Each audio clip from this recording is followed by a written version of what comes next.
जय हिंद साथियों, welcome to self study classes Vishwamit Jain YouTube channel में आप सभी का स्वागत है। दोस्तों, हमारे यूट्यूब चैनल में बाल विकास से संबंधित, पर्यावरण से संबंधित बहुत सारी लाइव क्लास उपलब्ध हैं। तो लाइव क्लास जरूर देखें। 2:30 बजे आपको लाइव क्लास मिलती है शिक्षा शास्त्र से संबंधित। शाम को 6:30 बजे आपको पर्यावरण और बाल विकास से संबंधित क्लास मिलती है। साथ ही पर्यावरण का पूरा जो विस्तृत अध्ययन है आपका उपलब्ध है, प्लेलिस्ट में आप जा करके देखें। आज हमारा जो टॉपिक है वो है भोजन, स्वास्थ्य एवं स्वच्छता। ठीक है, इसके बारे में हम पढ़ेंगे। आपका टॉपिक है पर्यावरण वर्ग 3 में क्या है, भोजन है हमारा भोजन, उसमें स्वास्थ्य भी है, स्वच्छता भी है। तो ये सारे के सारे टॉपिक हम क्लियर करेंगे। ठीक है, तो इसको हम 2 पार्टों में क्लियर करेंगे दोस्तों। ठीक है, भोजन और स्वास्थ्य बड़ा पार्ट है, इसलिए 2 पार्टों में होगा, तो दोनों पार्ट अवश्य देखें। उसके पहले हमारा जीवन, आवास और पशु, बहुत सारे जो टॉपिक हैं वो क्लियर हो चुके हैं, डल चुके हैं, तो वो जरूर देखें। स्टार्ट करेंगे आज का ये वीडियो। दोस्तों, चैनल को सब्सक्राइब कर लेना, बेल आइकन को दबा देना और लाइव क्लासों से सभी लोगों को जुड़ना है। ठीक है, सभी लोग अध्ययन करें, यही हमारा उद्देश्य है। तो चलिए स्टार्ट करते हैं आज का ये वीडियो। भोजन सभी जीवों को जिंदा रहने के लिए ऊर्जा की आवश्यकता होती है। अगर जीवों को ऊर्जा नहीं मिलेगी तो उनकी मृत्यु हो जाएगी। जी हाँ दोस्तों, आप सभी को पता है कि इस संसार में जितने भी जीव हैं, सभी जीवों के लिए जिंदा रहने के लिए काय की आवश्यकता होती है, भोजन की आवश्यकता होती है। ठीक है, सभी जीवों को ऊर्जा उनके भोजन से मिलती है। अर्थात भोजन वह खाद्य पदार्थ है जो जीवों को ऊर्जा प्रदान करता है।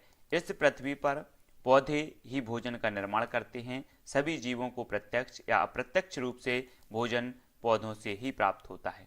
ठीक है, सभी को पता है। अगर आपसे पूछा जाएगा क्वेश्चन कि निम्न में से बताइए कि सभी जीवों को प्रत्यक्ष या अप्रत्यक्ष रूप से जो भोजन प्राप्त होता है वो किससे प्राप्त होता है, तब आपके पशु दे दिया जाएगा, मानव दे दिया जाएगा, पौधे दिए दे, इस प्रकार से 4 विकल्प दिए जाएंगे, तब आपका उत्तर होगा पौधों।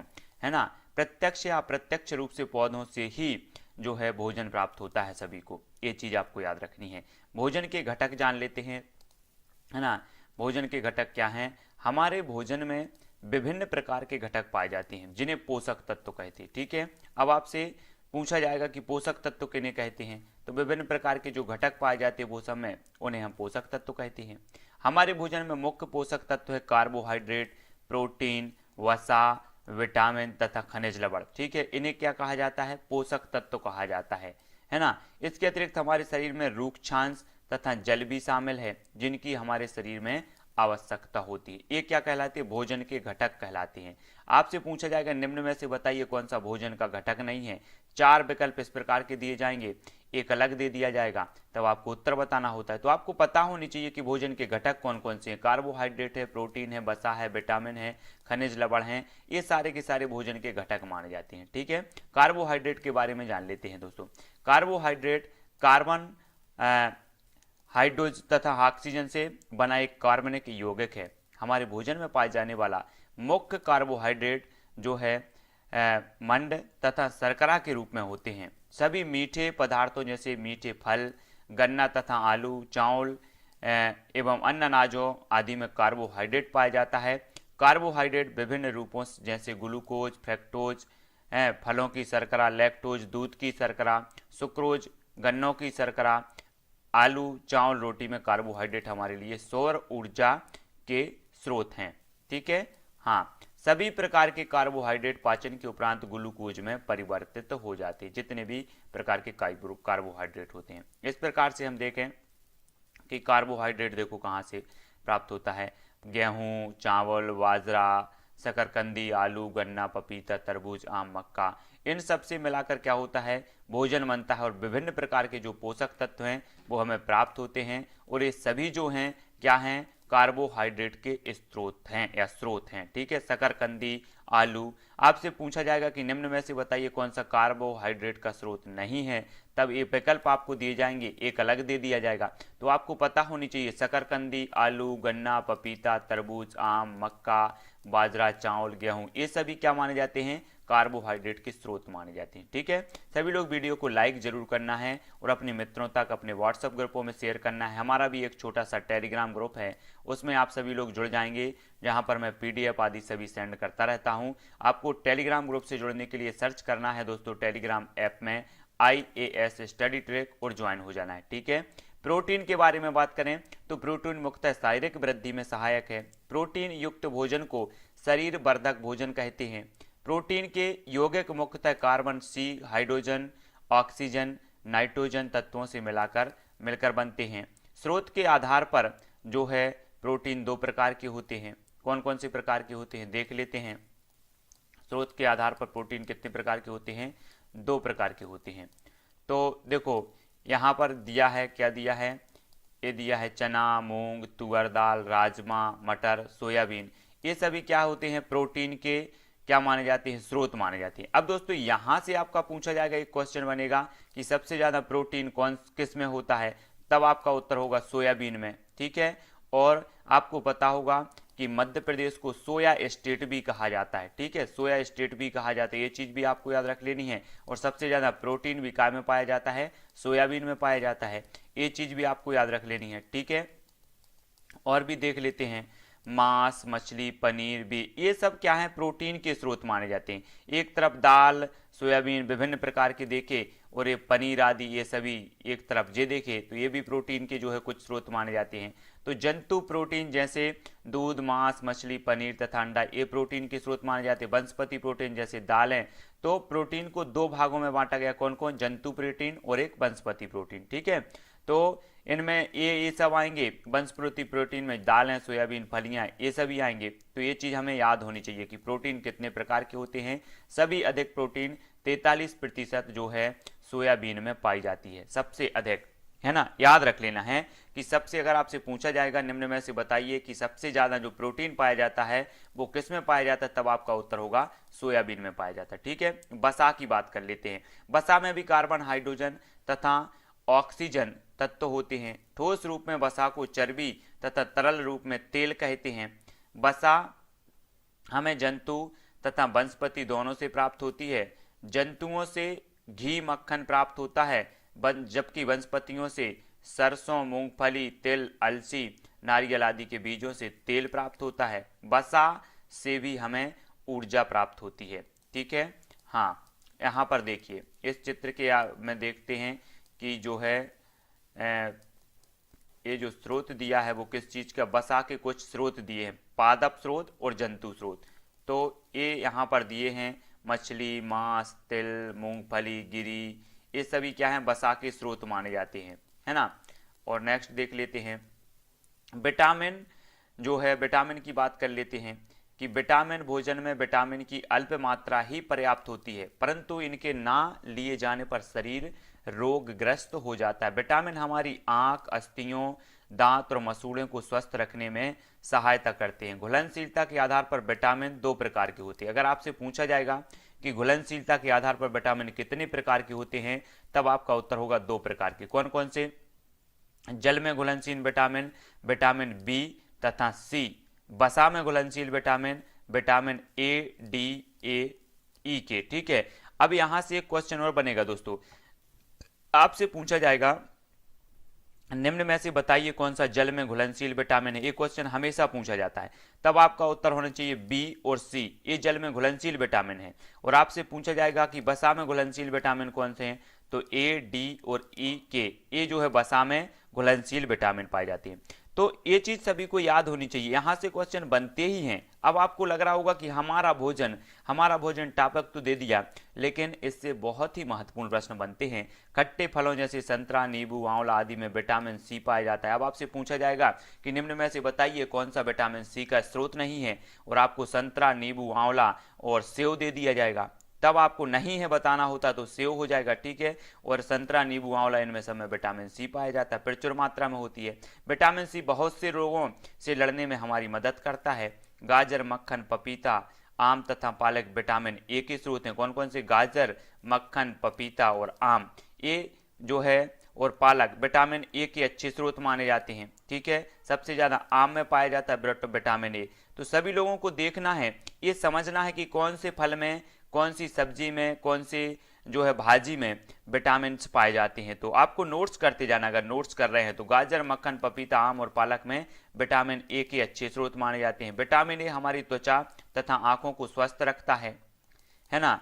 और विटामिन बी कॉम्प्लेक्स, बिट B1, B2, B3, B5 हरी सब्जी, फलों, दूध में पाया जाता है। विटामिन डी हमारी अस्थियों और दांतों के लिए कैल्शियम का उपयोग करने में हमारे शरीर की सहायता देता है, ठीक है। और विटामिन जी का जो सबसे बृहद स्रोत माना जाता है वो सूर्य प्रकाश माना जाता है, सभी को पता है, ठीक है। तो इतनी चीज़ें यहाँ पर हमें देख लेनी है, इनके बारे में जान लेनी है, ठीक है। यहाँ पर दिया है विटामिन बी के कुछ स्रोत दिए हैं। विटामिन बी के स्रोत दिए, विटामिन ए के स्रोत देखो। विटामिन ए के स्रोत कौन से हैं? आम विटामिन ए का स्रोत है, ठीक है। पपीता विटामिन ए का स्रोत है। गाजर विटामिन ए का स्रोत है ना। तो ये विटामिन ए के सारे स्रोत यहाँ पर दिए हैं, तो इनको हमें जानना जरूरी है। अब विटामिन बी के स्रोत देख लो, गेहूँ, यकृत, चावल, ये विटामिन बी के स्रोत भी हो जाते हैं। तो इन सभी को हमें देखना है कि, और विटामिन सी के देख लो, यहाँ पर संतरा दिया है और मिर्च दी है, अमरूद, टमाटर, नींबू, ये सभी क्या हो जाएंगे? विटामिन सी के स्रोत माने जाएंगे। तो ये सभी आपको याद रख लेना है। विटामिन सी के कुछ हैं। विटामिन डी के आपको बताना है, तो अंडे, मछली और सूर्य का प्रकाश, सबसे ज़्यादा विटामिन डी उसी में जो है मिलता है। खनिज लवण तथा जल हमारे शरीर की खनिज लवणों की आवश्यकता अल्प मात्रा में होती है। शरीर के उचित विकास तथा अच्छे स्वास्थ्य के लिए प्रत्येक खनिज लवण आवश्यक है। इनमें कैल्शियम एवं फास्फोरस मुख्य रूप से आवश्यक तत्व है। हमारे शरीर की हड्डियां तथा दांत मुख्य रूप से कैल्शियम और फास्फोरस के लवणों से बने होते हैं, ठीक है। आपको याद रख लेना, आपसे पूछा जाएगा कि जो हमारी हड्डियां हैं या क्या कहते हैं, दांत हैं, तो दांत जो हैं किससे बने होते हैं, तब आपका उत्तर होना चाहिए कैल्शियम और फास्फोरस से। इनकी कमी से हड्डियां जो है कमजोर हो जाती हैं और अनेक प्रकार के रोग हो जाते हैं। तो इनके बारे में हमें सभी लोगों को पता होनी चाहिए, ठीक है। और भी देख लेते हैं क्या क्या इसमें दिया है भोजन के बारे में। कैल्शियम के बिना रक्त का थक्का नहीं जम सकता, मांसपेशियां भी ठीक प्रकार से कार्य नहीं कर सकती, ठीक है। तो आपको पता होनी चाहिए कैल्शियम के बिना रक्त का थक्का नहीं जमता। और आयोडीन के स्रोत देख लो, यहाँ पर पालक दिया है, अदरक दिया है, आयोडीन के स्रोत माने जाते हैं, ठीक है। और देखते हैं फास्फोरस के कुछ स्रोत देख लो, यहाँ पर दूध, केला, ये सभी क्या है, फास्फोरस के स्रोत माने जाते हैं। मिर्ची और लोहे के स्रोत देख लो, पालक जो है ये लोहे के स्रोत माने जाते हैं सभी। और ये कैल्शियम के स्रोत है, अंडा, दूध, ये सभी कैल्शियम के स्रोत। तो अलग अलग स्रोतों को आपको पढ़ना है। अब यहाँ पर हमें देखना है जल में घुलनशील विटामिन, ठीक है। जल में घुलनशील विटामिन, तो यहाँ पर दिया है विटामिन, और यहाँ पर दिया है दोस्तों उनके स्रोत दिए हैं, और यहाँ पर दिया है कमी के प्रभाव, मतलब उनकी कमी से कौन से जो है रोग हो जाते हैं, उनका प्रभाव क्या पड़ता है। तो ये चीज़ सभी को याद रख लेनी है, ठीक है। यहाँ पर दिया है विटामिन B1 जिसे कि थायमीन कहा जाता है, ठीक है। और इसको जो इसके स्रोत हैं, अनाज हैं, फलियाँ हैं, सोयाबीन है, दूध है, ईस्ट, अंडे, मांस, इन सब से प्राप्त होता है। और इसकी कमी से जो होता है वो बेरी रोग होता है। आपसे पूछा जाएगा विटामिन B1 की कमी से कौन सा रोग होता है, तब आपका उत्तर होना चाहिए बेरी रोग, ठीक है। सभी को याद रख लेनी है, ठीक है। और विटामिन 2 राइबोफ्लेविन, इसे राइबोफ्लेविन कहा जाता है, ठीक है, राइबोफ्लेविन। और ये जो है विटामिन, ये सभी स्रोत हैं इसके, और इसके कमी से होता है किलोसिस, ठीक है। इसकी जो प्रभाव पड़ता है वो किलोसिस इसका सही हो जाएगा, ठीक है। कमी से किलोसिस रोग हो जाता है। B3 जिसे नियासिन कहा जाता है, और ये प्रमुख इसके स्रोत माने जाते हैं मटर, दूध, मशरूम, मूंगफली, सेवा। और इसकी कमी से हो जाता है पेलाग्रा हो जाता है। तो ये इसके प्रभाव हैं। इन जो विटामिन की अगर कमी होती है तो ये प्रभाव माने जाते हैं। B5 की देख लो, पेटोथोनिक अम्ल से कहा जाता है। दूध, यकृत, दही, टमाटर, इन सब में ये पाया जाता है विटामिन। और वृद्धि में कमी, चर्म रोग, बाल का सफ़ेद होना, जनन क्षमता में कमी, अस्थमा, तनाव। आपसे पूछा जाएगा कि जो है विटामिन जो B3 है या B5 है, B5 की कमी से कौन सा रोग होता है, तब आपका उत्तर होगा चर्म रोग, बाल का सफ़ेद होना, है ना, जनन क्षमता में कमी। ये सभी के सभी रोग आपसे पूछे जाएंगे। B5 हो या B6 हो, तो B6 में इसे पायरिडॉक्सिन कहा जाता है।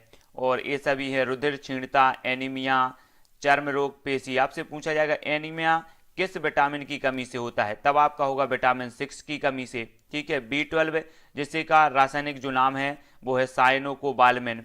B12 का रासायनिक नाम क्या है, साइनोकोबालमिन है। और ये इसके स्रोत हैं। और विटामिन B12 की कमी से जो है रुधिर क्षीणता, तंत्रिका तंत्र में गड़बड़ियां आ जाती हैं। तो इस प्रकार से क्वेश्चन आपके पूछे जाएंगे। विटामिन B7, विटामिन बायोटिन इसका रासायनिक नाम हो जाएगा। तो इसकी कमी से चर्म रोग, बाल का झड़ना हो जाएगा। और विटामिन सी इसे कहा जाता है, क्या कहा जाता है, विटामिन सी को इसका रासायनिक नाम है एस्कॉर्बिक। इनके रासायनिक नाम भी पूछे जाते हैं। विटामिन सी का रासायनिक नाम क्या है, तो इसका एस्कॉर्बिक अम्ल होता है विटामिन सी का। नींबू, संतरे, है ना, खट्टे फल, टमाटर, पपीता, आलू, अमरूद, ब्रोकली, कीवी, स्ट्राइक, इनमें सभी में पाया जाता है। स्कर्वी रोग हो जाता है। विटामिन सी की कमी से कौन सा रोग होता है आपसे पूछा जाएगा, तो इससे होता है स्कर्वी रोग। ये चीज सभी को याद रख लेनी है, ठीक है। इनको बहुत अच्छे से आपको पढ़ना है दोस्तों। विटामिन ए की कमी से जो है, इसे विटामिन ए के लिए रेटिनॉल कहा जाता है। रेटिनॉल इसका रासायनिक नाम है। और इससे कॉर्निया और त्वचा की कोशिकाओं, साल की भवन, रतौंधी। आपसे एक क्वेश्चन बनेगा, रतौंधी किस विटामिन की कमी से होता है, तब आपका उत्तर होगा विटामिन ए की कमी से होता है, ठीक है। ये सारी की सारी चीजें आपको अच्छे से पढ़नी है। ये क्वेश्चन हमेशा ही पूछे जाते हैं दोस्तों। विटामिन डी, कैल्सीफेरॉल इसका रासायनिक नाम है। विटामिन डी का रासायनिक नाम क्या है, ऐसा क्वेश्चन आएगा तब आपका उत्तर होना चाहिए कैल्सीफेरॉल। विटामिन ई का रासायनिक नाम क्या है, तो टोकोफेरॉल। विटामिन के का रासायनिक नाम क्या है, तो नेप्टोक्विनोन। ये सारी की सारी चीजें आपको पता होनी चाहिए, ठीक है। विटामिन डी की कमी से कौन सा रोग होता है, सूखा रोग हो जाता है। आपसे पूछा जाएगा कि सूखा रोग किस विटामिन की कमी से होता है, तब आपका उत्तर होगा विटामिन डी की कमी से, ठीक है। तो ये सभी हो जाते हैं। और एक क्वेश्चन और पूछा जाता है, रुधिर का थक्का न जमने से अधिक रक्त स्त्राव का होना, ये किस विटामिन की कमी से होता है, तब आपका उत्तर होगा विटामिन के की कमी से। तो इन विटामिन को बहुत अच्छे से हमें पढ़ने की जरूरत है दोस्तों। पोषक तत्व के बारे में देखेंगे, कार्बोहाइड्रेट, प्रोटीन और वसा। तो कार्बोहाइड्रेट शरीर को ऊर्जा प्रदान करता है ना। प्रोटीन शरीर की वृद्धि, शरीर की कोशिकाओं तथा ऊतकों की मरम्मत करना, एंजाइम तथा हार्मोन का निर्माण करता है। वसा भी कार्बोहाइड्रेट की भांति ऊर्जा प्रदान करने का कार्य करता है। Vitamin A, B, C, D, E, के शरीर द्वारा पोषक तत्वों के सही उपयोग पर नियंत्रण रखना शरीर की रोगों से लड़ने की क्षमता को बढ़ाता है, ठीक है। और जान लेते हैं विटामिन ए के कुछ स्रोत। तो विटामिन ए के आम, पपीता, गाजर ये विटामिन ए के स्रोत हैं, सभी को याद होने चाहिए। इसकी कमी से रतौंधी रोग हो जाता है। विटामिन बी की कमी से जो है बेरी रोग हो जाता है। हरी पत्तेदार सब्जियां, मांस, मछली ये सभी विटामिन बी के स्रोत माने जाते हैं। और विटामिन सी, आंवला, संतरा, नींबू ये इसके स्रोत हैं। और स्कर्वी जो है, स्कर्वी रोग हो जाता है विटामिन सी की कमी से। विटामिन डी की कमी से रिकेटस या फिर सूखा रोग होता है, ये चीज भी हमें याद रखनी है, ठीक है। और विटामिन डी के जो स्रोत माने जाते हैं, सूखे मेवे, अंडे, मछली, दूध, दही, सूर्य की किरणें, ये सभी विटामिन डी के स्रोत माने जाते हैं। तो इन सभी चीजों को हमें बहुत अच्छे से पढ़ने की जरूरत है। और भी देख लेते हैं, विटामिन ई, हरी सब्जियां, सूखे मेवे ये विटामिन ई के स्रोत माने जाते हैं। और विटामिन ई की कमी से प्रजनन क्षमता में कमी आती है। विटामिन के, दूध, मक्खन, आलू, टमाटर, पालक ये विटामिन के स्रोत माने जाते हैं। और इसमें रक्त का थक्का न जमना जो है इसकी कमी से होता है, विटामिन के की कमी से। तो ये सारी की सारी चीजें बहुत अच्छे से आपको याद रखनी है दोस्तों। खनिज लवण, कैल्शियम, आयरन, आयोडीन, पोटेशियम हड्डियों तथा दांतों आदि के जो है इसके जो है कैल्शियम से बने होते हैं, ये चीज आपको याद रखनी है। जल की बात करें तो भोजन के पाचन में सहायक, शरीर के तापक्रम पर नियंत्रण रखता है ना। रेशा फाइबर युक्त भोजन को पचाने में महत्वपूर्ण भूमिका निभाता है। अब बात कर लेते हैं दोस्तों संतुलित आहार की, है ना, कि संतुलित आहार क्या है। तो इसके बारे में जानेंगे। संतुलित आहार सामान्यतः पूरे दिन में जो कुछ भी हम खाते हैं उसे आहार कहते हैं, सभी को पता है। हमारे शरीर की वृद्धि और अच्छे स्वास्थ्य को बनाए रखने के लिए हमारे आहार में वे सभी पोषक तत्व उचित मात्रा में होने चाहिए जिनकी आवश्यकता हमारे शरीर को है। कोई भी पोषक तत्व ना आवश्यकता से अधिक हो और ना ही कम। हमारे आहार में पोषक तत्व, विटामिन एवं खनिज के साथ पर्याप्त मात्रा में रूक्षांश, जल भी होना चाहिए। इस प्रकार के आहार को संतुलित आहार कहते हैं। हमने विभिन्न प्रकार के जो विटामिन देखे, विभिन्न प्रकार के जो है उनके रोगों के बारे में जाना कि किस विटामिन की कमी से कौन सा रोग होता है। तो ये सारा का सारा जो है हमारे अंदर जो है संतुलित आहार होने चाहिए, ठीक है, कि किसी भी विटामिन की अधिकता ना हो, किसी भी विटामिन की कमी ना हो। सब्जियों तथा फलों के छिलकों में अधिकतर विटामिन पाए जाते हैं जो अधिक पकाने व भूनने पर नष्ट हो जाते हैं। चावल और दालों को बार बार नहीं धोना चाहिए क्योंकि चावल और दालों को बार बार धोने से उसमें उपस्थित विटामिन और कुछ खनिज लवण नष्ट हो जाती हैं। लोह तत्व की कमी से हमारे शरीर में रुधिर, एनीमिया की कमी हो जाती है, जिसे रुधिर अल्पता, एनीमिया कहते हैं, ठीक है।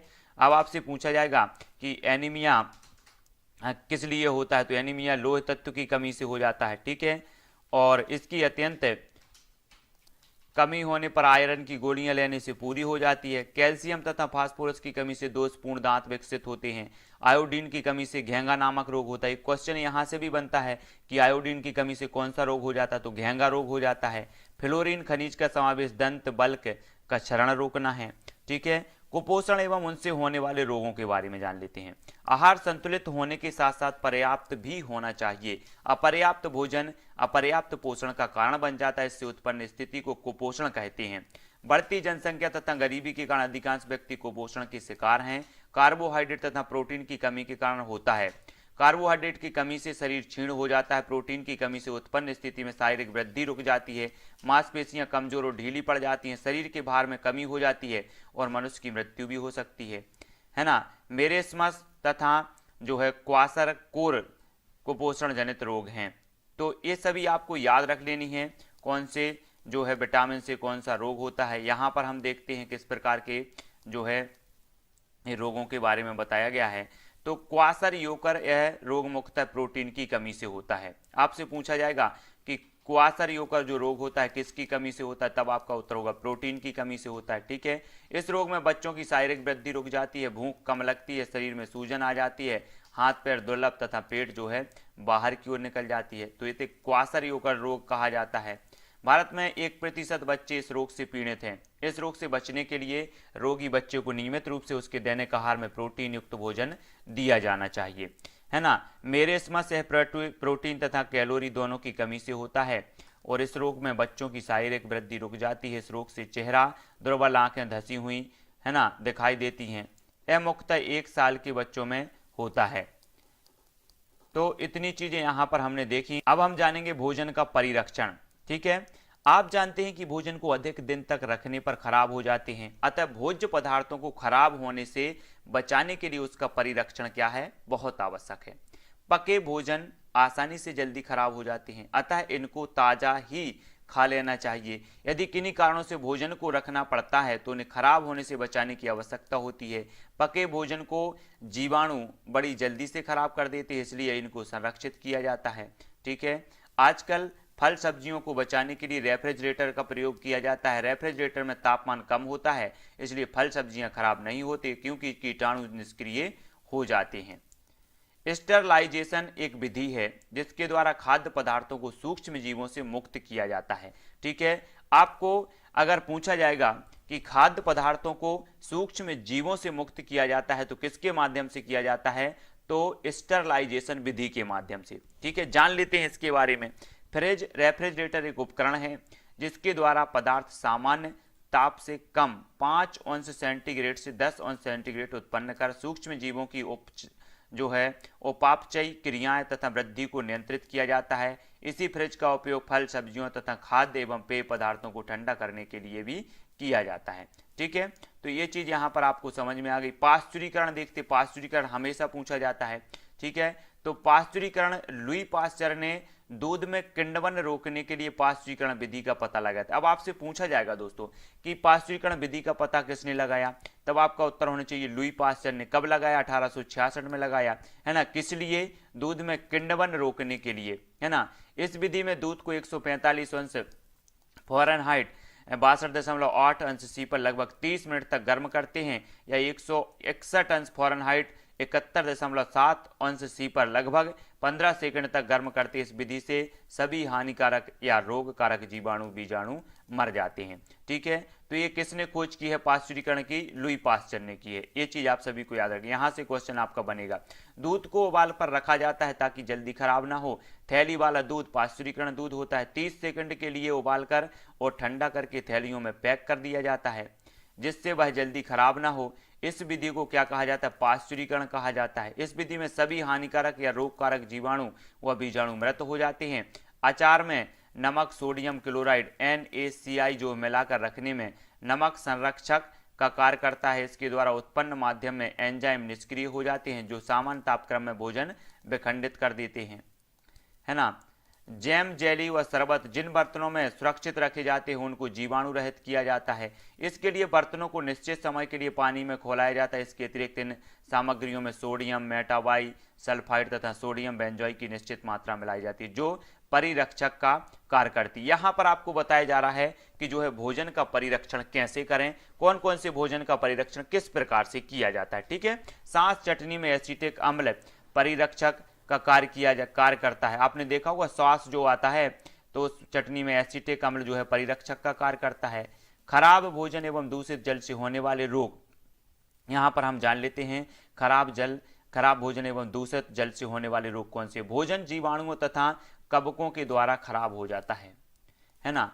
पाचन क्रिया ठीक से नहीं हो पाती और इससे विभिन्न प्रकार के रोग होने की संभावना रहती है।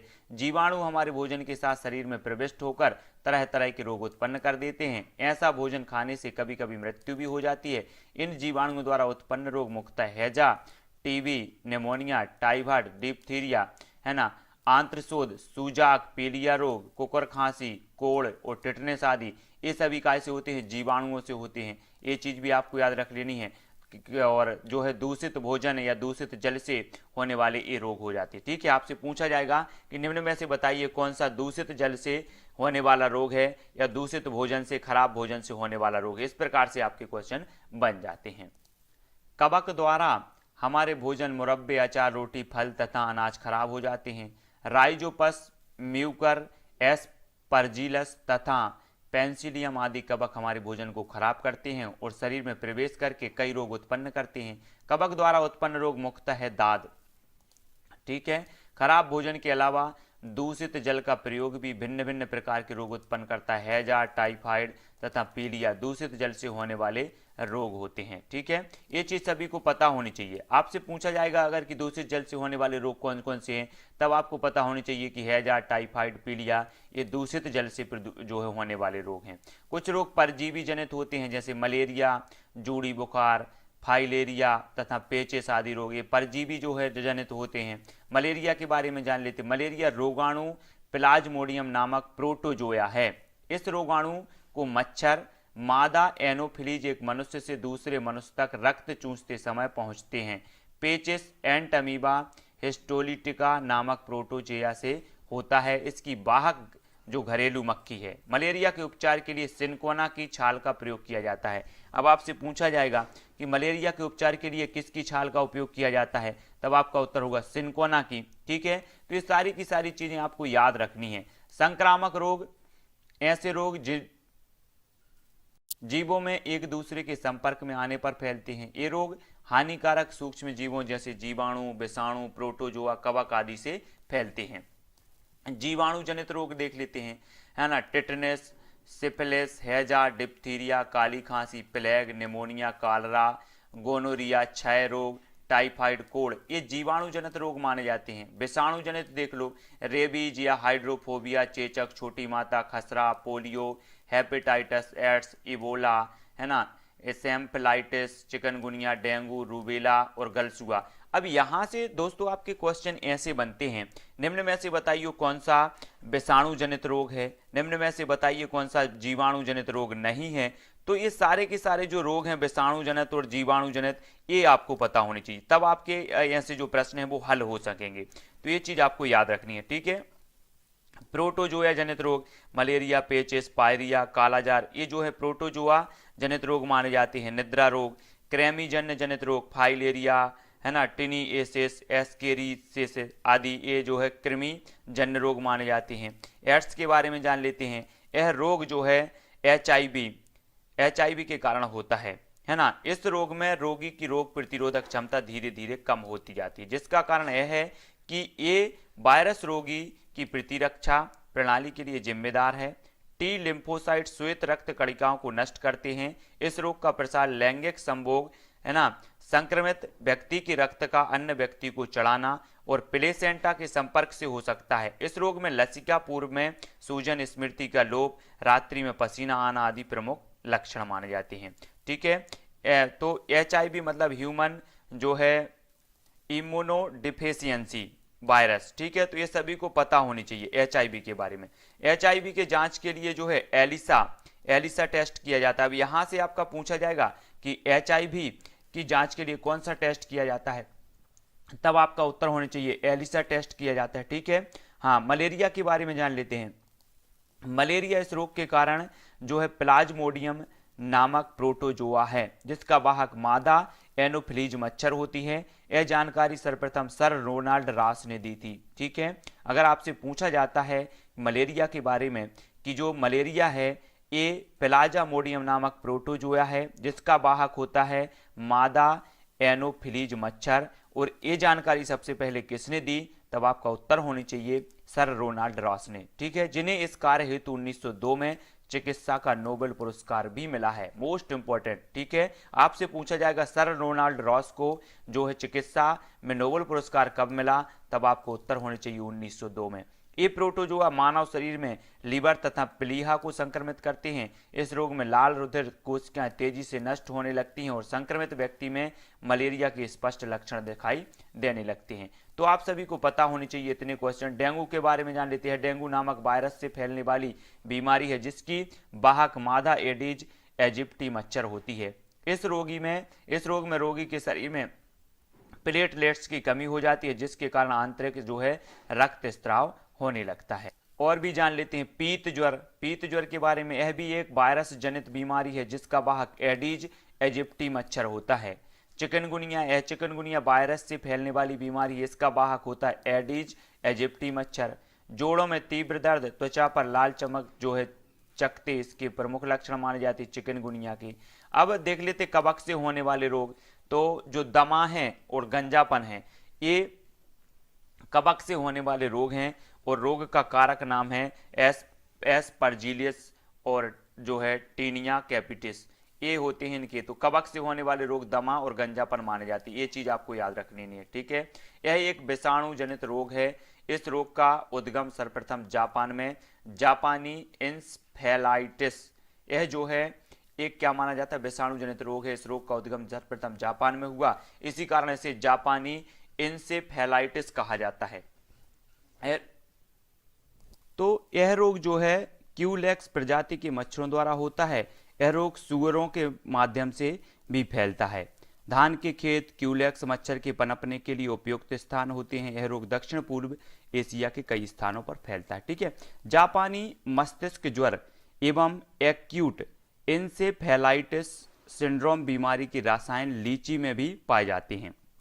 जापानी इंसेफेलाइटिस को रोकने के लिए उत्तर प्रदेश सरकार द्वारा दस्तक अभियान चलाएगा। ठीक है, आपसे पूछा जाएगा कि जापानी इंसेफेलाइटिस को रोकने के लिए उत्तर प्रदेश सरकार द्वारा कौन सा अभियान चलाया गया, तब आपका उत्तर होगा दस्तक अभियान। ठीक है, स्वाइन फ्लू सभी लोग जानते हैं, सभी लोग पढ़ते हैं, यह एक संक्रामक रोग होता है। ठीक है, जो विषाणु जनित है और जो है रोग फैलने वाले वायरस का नाम है इन्फ्लुएंजा H1N1 है। अचानक तेज बुखार, उल्टी एवं दस्त, शरीर में दर्द, खांसी आना आदि इस रोग के प्रमुख लक्षण हैं। इसके इलाज के लिए जो है ओसेल्टामिविर नामक औषधि दी जाती है। काय के लिए? स्वाइन फ्लू के लिए। ठीक है, और ये विषाणु जनित रोग माना जाता है, ये चीज भी आपको याद रखनी है। असंक्रामक रोग, सभी रोग एक व्यक्ति से दूसरे व्यक्ति में नहीं पहुंचते। जो रोग एक व्यक्ति से दूसरे में स्थानांतरित नहीं होते उन्हें असंक्रामक रोग कहते हैं, जैसे हीनताजन्य रोग, आनुवांशिक रोग, हृदय रोग, कैंसर आदि। ये एक व्यक्ति से दूसरे व्यक्ति में नहीं पहुंचते, असंक्रामक रोग इन्हें कहा जाता है। ठीक है, हीनताजन्य रोग ऐसे रोग जो शरीर में अनेक पदार्थों की कमी से होते हैं, जैसे मैरेस्मस, क्वासियोरकर, ये हीनताजन्य रोग होते हैं। हृदय रोग, हृदय शूल, अत्यधिक मानसिक तनाव, कठोर परिश्रम, अत्यधिक आहार के कारण कभी कभी हृदय को ऑक्सीजन की पूर्ति बाधित हो जाती है, जिससे सीना एवं बाईं भुजा में दर्द होता है, तो ये हृदय शूल रोग भी कहलाते हैं। ठीक है, हृदयघात, कभी कभी उच्च तनाव, मोटापा, अधिक वसा युक्त भोजन सेवन आदि से हृदय को शुद्ध रक्त की आपूर्ति नहीं हो पाती और हृदय का स्पंदन रुक जाता है। सीने में तीव्र दर्द, पसीना आने, जी मचलाना, बाहों में दर्द इत्यादि हृदयघात के जो है लक्षण हो सकते हैं। उच्च तनाव, अत्यधिक रुधिर दाब के कारण अति तनाव की स्थिति जो है उत्पन्न होती है। एलर्जी, एलर्जी कुछ बाह्य पदार्थों जैसे धूल, धुआं आदि के प्रति शरीर की संवेदनशीलता से होती है। सर्दी, सिरदर्द एवं अस्थमा इत्यादि एलर्जी के प्रमुख कारण हो सकते हैं। कैंसर की बात करें तो कोशिकाओं के अनियंत्रित विभाजन के कारण होने वाले रोग कैंसर हो सकते हैं। कैंसर निम्न प्रकार के होते हैं: कार्सिनोमा, सार्कोमा। ठीक है, और कार्सिनोमा यह त्वचा, स्तन, मस्तिष्क या गर्भाशय में होता है। सार्कोमा यह रक्त, पेशियां, उपास्थि तथा अस्थि में होने वाले कैंसर हैं। लिम्फोमा यह अस्थि मज्जा प्लीहा यकृत आदि में होता है। ल्यूकेमिया यह WBCS की संख्या के अत्यधिक बढ़ने के कारण उत्पन्न होता है। आनुवांशिक विकार के बारे में देखें, हीमोफीलिया, इस रोग में रुधिर के थक्का बनने से संबंध प्रोटीन प्रभावित होता है। इस रोग से ग्रस्त जो व्यक्ति हैं, शरीर में चोट लगने पर रुधिर का निकालना बंद नहीं होता। इस रोग के जीन की वाहक महिलाएं हैं, लेकिन यह जीन पुरुषों में प्रभावी रूप से लक्षण प्रदर्शित करता है और हीमोफीलिया का कारण बनता है। इसे रॉयल हीमोफीलिया भी कहते हैं। वर्णांधता की बात करें तो ऐसे व्यक्ति जो लाल व हरे रंग में भेद करने में अक्षम होते हैं, ऐसे व्यक्ति कलाकार, ड्राइवर, डिजाइनर नहीं बन सकते। ठीक है, तो ये चीज आप सभी को याद रखनी है। अब दोस्तों जान लेते हैं कुछ रोग और उनसे संबंधित तथ्य। ठीक है, तो यहां पर हम जानेंगे रोग और कारक, उनका कारक। तो यहां पर सबसे पहले दिया है एम्फ्लुएंजा फ्लू, है ना, तो एम्फ्लुएंजा विषाणु से ये होता है। नेक्स्ट दिया है पोलियो, तो पोलियो का विषाणु से होता है। ठीक है, और खसरा मोरबेली विषाणु से होता है। चेचक बोरियोला विषाणु से होता है। और भी देख लेते हैं और इसके बारे में, छोटी माता बोरियोला जोस्टर विषाणु से होता है। रेबीज विषाणु से। ठीक है, और भी देखते हैं और इसके बारे में, और भी जो हेपेटाइटिस या पीलिया हेपेटाइटिस विषाणु, ट्रैकोमा या रोहा एक क्लेमाइडिया ट्रेकोमेडिस जीवाणु से होता है। हैजा बीब्रियो कॉलेरी जीवाणु से होता है। टाइफाइड जो है साल्मानेला टाइफी जीवाणु से होता है। टेटनेस क्लास्ट्रीडियम टेटेनी जीवाणु से होता है। तो कुछ विषाणु से होते हैं, कुछ जीवाणु से होते हैं, ये चीज आपको सबसे बड़ी याद रखनी है। डिप्थीरिया कोरिनी बैक्टीरियम डिप्थीरी जीवाणु से होता है। तपेदिक या क्षय रोग होता है माइक्रोबैक्टीरियम ट्यूबरकुलोसिस जीवाणु से होता है। काली खांसी होती है जो है बोर्डेटेला पोर्टिसिस जीवाणु से। कुष्ठ रोग होता है सो माइकोबैक्टीरियम लेप्री जीवाणु से। तो विभिन्न प्रकार के यहाँ पर रोग दिए हैं और उनसे संबंधित जीवाणु यहाँ पर दिए। प्लेग होता है जो पास्टियूरा पेस्टिस जीवाणु से। सिफिलिस ट्रेपानेमा पैलिडम जीवाणु से होता है। गोनेरिया नाइसीरिया जीवाणु से। कालाजार पेचिस, कालाजार जो होता है लिस्मेनिया डोनोवानी जीवाणु से। पेचिसिएंट अमीबा से होता है। ठीक है, यहाँ पर दोस्तों हमने विभिन्न प्रकार के जो जीवाणु हैं उनके बारे में देखा। अब हम देखते हैं और भी आगे के तथ्य। मच्छरों से फैलने वाले रोग, मच्छरों से फैलने वाले रोग कौन है? मलेरिया, ठीक है, चिकनगुनिया, डेंगू, मस्तिष्क ज्वर, ये सभी क्या होते हैं? मच्छरों से फैलने वाले रोग हैं। मक्खियों से फैलने वाले रोग देखो, हेजा, पेजिस, डायरिया, ये मक्खियों से फैलने वाले रोग हैं। दूषित जल और भोजन से होने वाले रोग पीलिया, आंत्र ज्वर और हैजा, ये जो होते हैं तो आपको पता होनी चाहिए। आपसे पूछा जाएगा कि मच्छरों से फैलने वाला रोग कौन सा नहीं है, आपको मलेरिया दिया जाएगा, डेंगू दिया जाएगा, पीलिया और जो है चिकनगुनिया दिया जाएगा, तब आपको उत्तर होने चाहिए पीलिया। ठीक है, तो इस प्रकार के अनेक प्रकार से क्वेश्चन आपसे पूछे जाएंगे, तो ये सारे के सारे आपको पता होने चाहिए। स्वच्छता एवं साफ सफाई, अच्छे स्वास्थ्य व पोषण के लिए स्वच्छ परिवेश एवं व्यक्तिगत स्वच्छता अत्यंत आवश्यक है। स्वच्छता एवं स्वास्थ्य का आपस में घनिष्ठ संबंध है। जिन स्थानों पर स्वच्छता का अभाव होता है वहां बीमारियों के संक्रामक का खतरा बढ़ जाता है। गंदे हाथ, दूषित खाना या दूषित पानी के साथ बीमारियों के कीटाणु या विषाणु बच्चे के शरीर में प्रवेश कर जाते हैं, जिससे बच्चे को संक्रामक जो है संक्रमण फैलने वाली बीमारी हो सकती है। व्यक्तिगत स्वच्छता के नियम, व्यक्तिगत स्वच्छता हेतु निम्नलिखित व्यवहार आवश्यक है, वो भी आप देखो। रोज दैनिक क्रिया से निवृत्त होकर नहाएं, हमेशा धुले साफ वस्त्र चप्पल पहनें, बाल साफ रखें एवं नियमित रूप से नाखून काटें, भोजन से पूर्व हमेशा हाथ धोएं, शौच के पश्चात हमेशा साबुन से हाथ धोएं, शौच के लिए हमेशा शौचालय का प्रयोग करें, पीने का पानी स्वच्छ रखें और खुली सामग्री न रखें। ये जो है आपके दैनिक जो है स्वच्छता के कार्य हो जाएंगे। तो और भी आगे देख लेते, स्वच्छ परिवेश के नियम और स्वच्छ परिवेश हेतु निम्नलिखित व्यवहार आवश्यक है। सार्वजनिक स्थानों पर गंदगी न फैलाएं, कूड़ा कूड़ेदान में ही फेंकें, आसपास पानी इकट्ठा न होने दें, नालियों को साफ रखें, हमेशा शौचालय का प्रयोग करें। खुले में शौच जाने से जो है पर्यावरण दूषित होता है ना।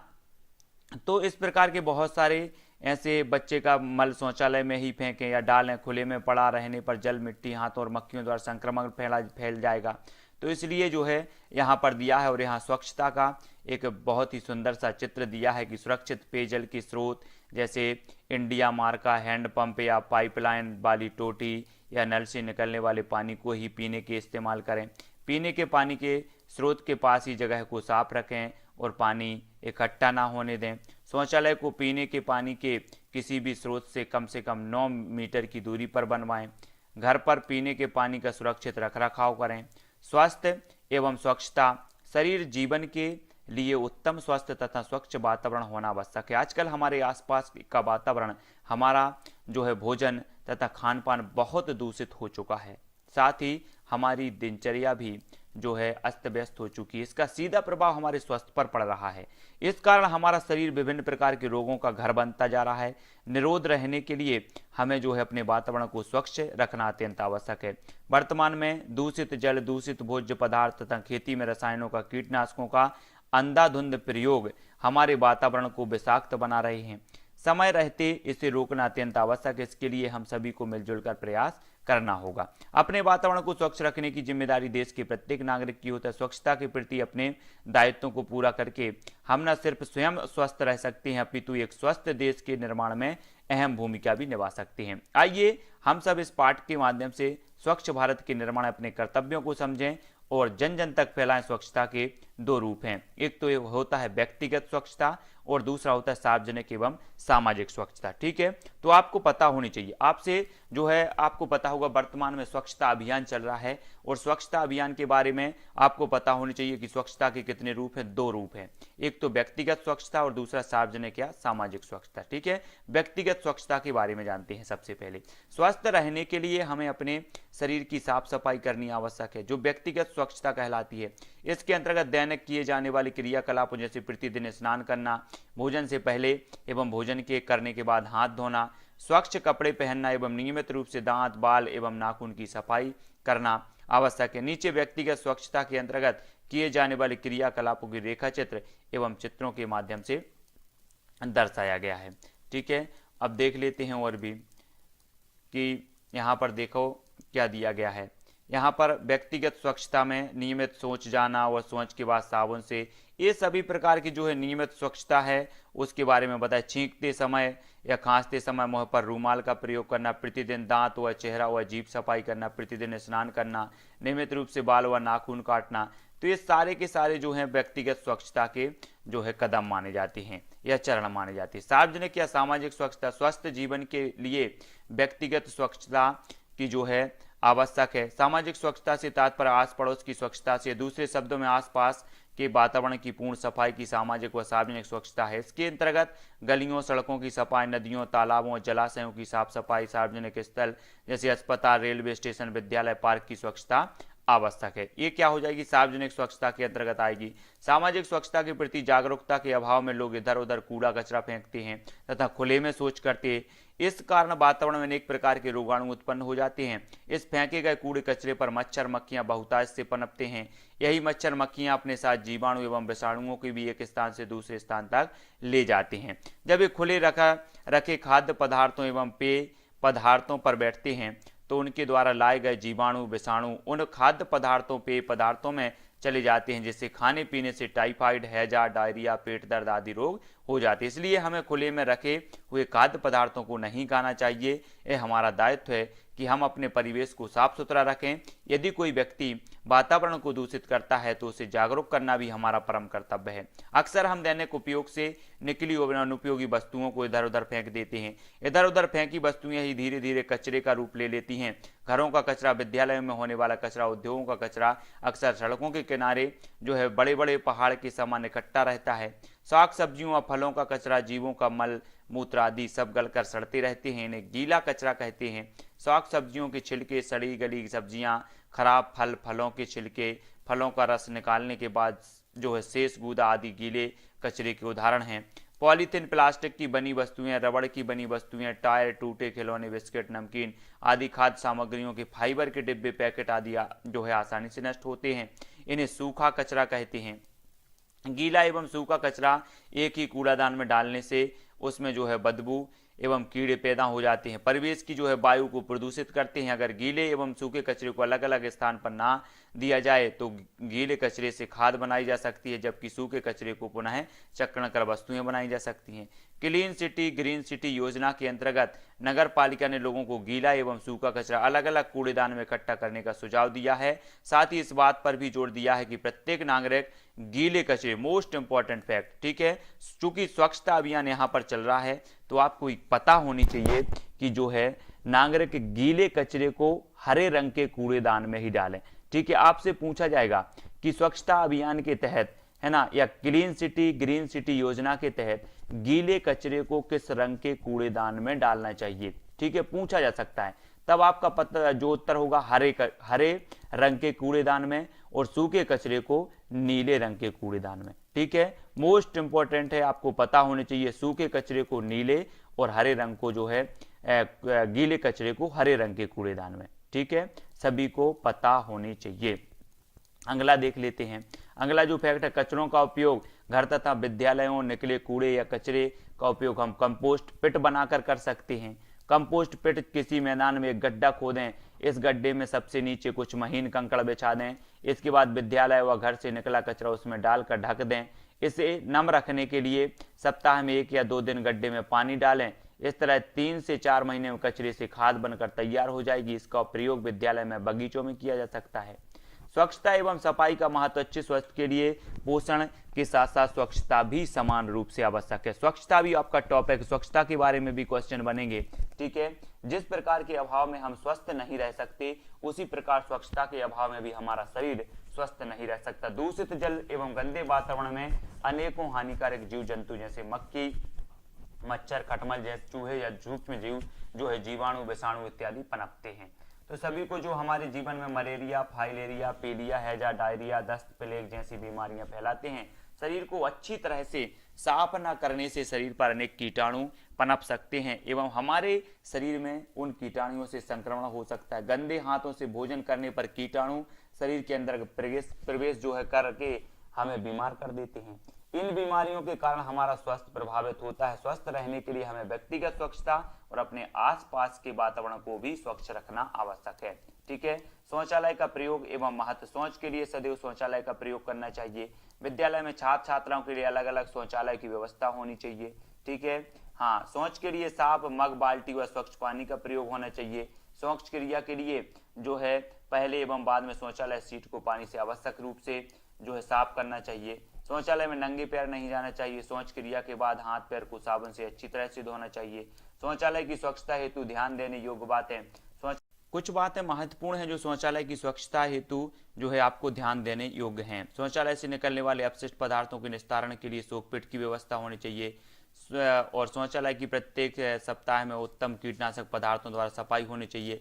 तो सभी लोग इसके बारे में जानते हैं। खुले में शौच करने के दुष्प्रभाव वर्तमान में भारत की लगभग आधी आबादी नहीं जानती कि खुले में शौच जाने से सिर्फ उनके स्वास्थ्य पर जो है बुरा प्रभाव पड़ता है, बल्कि वातावरण भी दूषित होता है। खुले में शौच मानव जीवन के स्वास्थ्य को निम्नलिखित प्रकार से प्रभावित करता है, ठीक है।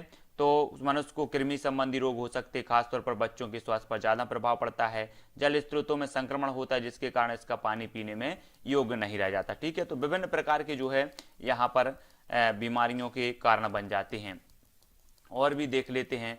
सड़क के किनारे झाड़ियों एवं बीच शौच करते समय सांप आदि का जो है कीड़े मकोड़े का भय बना रहता है और घरों में शौचालय न होने से महिलाओं एवं लड़कियों को खुले में जाना पड़ता है, जिसको असुविधाजनक या फिर असुरक्षित है।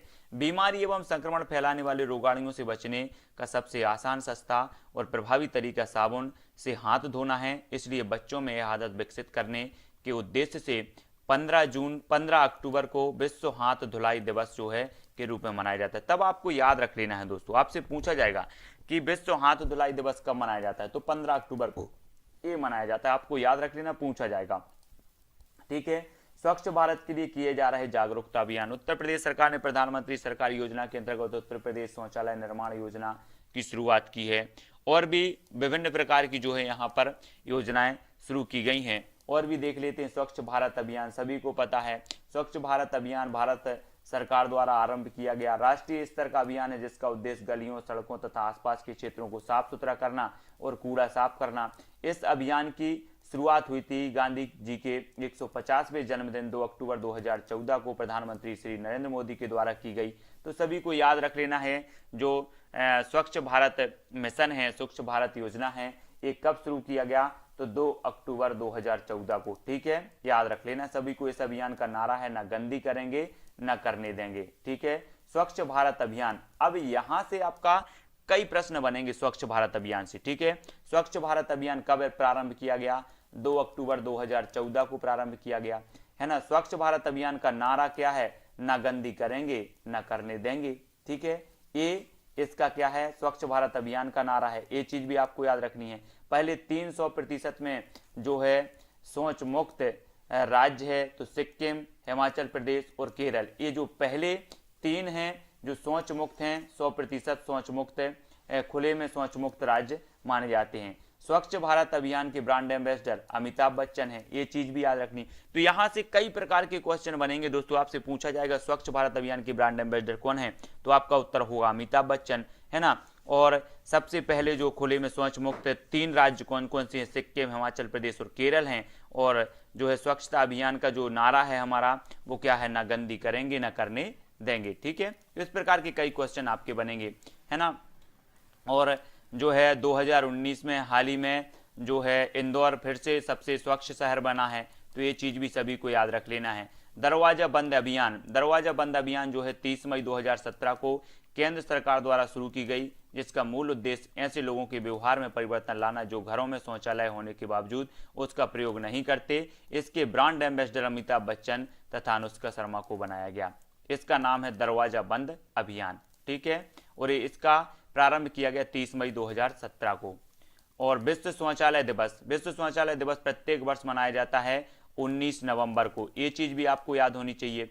वर्ष 2018 में मनाया गया विश्व शौचालय दिवस का मुख्य जो विषय था वो बैन नेचर जो है कॉल्स, आपको पता होनी चाहिए। ठीक है, देश का पहला स्वच्छता प्राप्त करने वाला जो राज्य है वो सिक्किम है। तो इतनी चीजें आपको विश्व शौचालय दिवस के बारे में भी याद रखनी है। टीकाकरण या प्रतिरक्षण, प्रत्येक व्यक्ति में रोगों से बचाव की प्राकृतिक दक्षता होती है। जब किसी बीमारी के रोगाणु, जीवाणु या विषाणु शरीर में प्रवेश करते हैं तो साधारणतः शरीर की प्राकृतिक जो बचाव क्षमता है वो कम हो जाती है, तो रोगग्रस्त होने की आशंका बढ़ जाती है। अतः शरीर की रोग प्रतिरोधक क्षमता को बनाए और बढ़ाए रखने की आवश्यकता होती है। कुछ रोगों की रोकथाम के लिए बच्चों को सही समय पर टीके लगवाना, ड्रॉप निकाल पिलाना आवश्यक होता है, इससे शरीर में रोगों से लड़ने की क्षमता उत्पन्न होती है। बच्चों को समय समय पर आवश्यक टीका लगवाने, ड्रॉप आदि पिलाने से कई घातक रोगों से उन्हें बचाया भी जा सकता है। ठीक है, ये ड्रॉप एवं टीके सभी प्राथमिक स्वास्थ्य केंद्रों पर निःशुल्क पिलाए जाते हैं।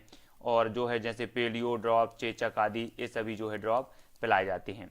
तो आपको याद रख लेने रोग और उनसे बचाव के टीके भी देख लेते हैं। आपसे पूछा जाएगा टेटनेस के लिए डीपीटी का टीका, काली खांसी के लिए डीपीटी, पोलियो के लिए पोलियो टीका, डिप्थीरिया के लिए डीपीटी, तपेदिक के लिए बीसीजी का टीका, टाइफाइड के लिए टीएबी। ये सभी प्रकार के जो है टीके हैं और ये रोग हैं और उनसे बचाव के ये टीके हैं, तो ये टीके लगाए जाते हैं। ठीक है, डीपीटी के 3 टीके लगाना, पोलियो की 3 खुराक लेना चाहिए, अन्यथा टीकों का प्रभाव नहीं रहता।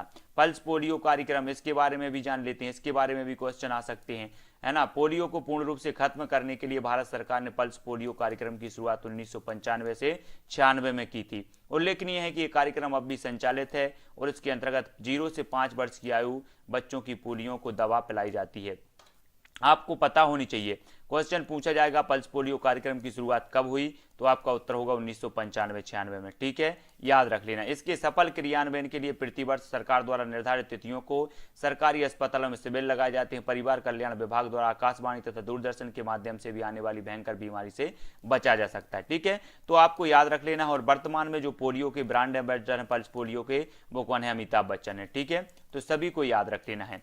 और भी देख लेते हैं इसके बारे में, और भी महत्वपूर्ण जो कारक हैं हमारा भोजन, और हमारा भोजन जो स्वच्छता से संबंधित जो हमारे ये टॉपिक है उसके बारे में। धूम्रपान एवं मदिरा का सेवन दोनों स्वास्थ्य के लिए हानिकारक होती है। इसके प्रयोग से शरीर के तंत्रिका तंत्र पर जो है सीधा प्रभाव पड़ता है। इनका अधिक सेवन व्यक्ति को कमजोर तथा संवेदन शून्य कर देता है तथा कई भयंकर बीमारियों को पैदा होने की जो है स्थिति बनाता है। धूम्रपान अधिक करने से स्वास्थ्य संबंधी विभिन्न रोग, फेफड़ों का कैंसर हो जाते हैं। अधिक मदिरा का सेवन व्यक्ति की यकृत को प्रभावित करती है, उसकी कार्य क्षमता घट जाती है, इसके परिणाम स्वरूप मृत्यु भी हो सकती है ना। चिकित्सा संबंधी आविष्कारक, ठीक है, आविष्कार और आविष्कारक, ये आपको याद रख लेनी है। ठीक है, ये क्वेश्चन पूछे जाएंगे आपसे। आपको बताना है पेनिसिलिन की जो खोज की वो किसने की, तो अलेक्जेंडर फ्लेमिंग ने। ठीक है, विटामिन ए की मैकुलन ने, विटामिन ए की किसने की? मैकुलन। विटामिन बी की भी मैकुलन ने की है। विटामिन सी की है एजोक्ट होलकट ने। इजोक्ट होलकट ने, विटामिन डी की FC हॉकिंस ने। सभी को ये चीजें जो आविष्कारक हैं विटामिन संबंधी आविष्कार और आविष्कारक, इनको याद रख लेना है, ठीक है। स्टेथोस्कोप जो है इसकी की है रेने लेनक ने। हैजे का टीका रॉबर्ट कोच ने। DPT का टीका पॉल मूलर। बेरी रोग की चिकित्सा आइज कमेन। पोलियो का टीका जॉन ई सॉल्क ने। हृदय प्रत्यारोपण क्रिश्चियन वर्नार्ड ने, है ना। RNA वाटसन तथा आर्थर अर्ग। DNA वाटसन तथा क्रिक, ये तो हमेशा ही पूछा जाता है DNA RNA, तो RNA वाटसन तथा आर्थर अर्ग, DNA वाटसन तथा क्रिक। इंसुलिन की खोज बेंटिंग ने की। क्लोरोफॉर्म की हैरिसन तथा सिम्पसन ने। और टीबी बैक्टीरिया की जो है रॉबर्ट कोच, टीबी बैक्टीरिया की खोज किसने की? रॉबर्ट कोच ने। BCG यूरिन कॉलमेट ने। डिप्थीरिया, काली खांसी और टेटनस बीमारियों को दूर करने के लिए टीका लगाया जाता है, जिसे DPT का टीका कहा जाता है, ठीक है, याद रख लेना है। अब यहां से आपको कुछ महत्वपूर्ण है।